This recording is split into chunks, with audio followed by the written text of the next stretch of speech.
স্বামী থাকার পরেও যে সমস্ত নারীরা পরপুরুষের সাথে পরকিয়া করে, আল্লাহ রাব্বুল আলামিন কাল কিয়ামতের ময়দানে এই সমস্ত নারীদেরকে জাহান্নামে দিবেন।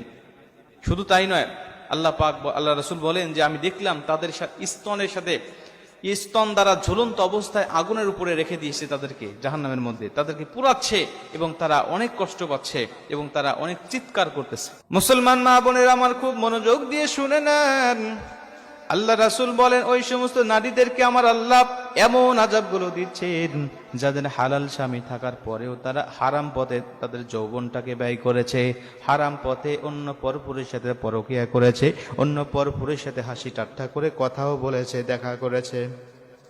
এমন যদি কোনো মহিলা থাকে আমার আল্লাহ পাক তাদেরকেও জাহান্নামের মধ্যে দিবেন। এ মুসলমান বন্ধু আমার, শুধু এটা মহিলাদের ক্ষেত্রে ব্যবহার করা হয়েছে তা কিন্তু নয়। কোনো পরপুরুষও যদি স্ত্রী থাকার পরে অন্য পরনারীর সাথে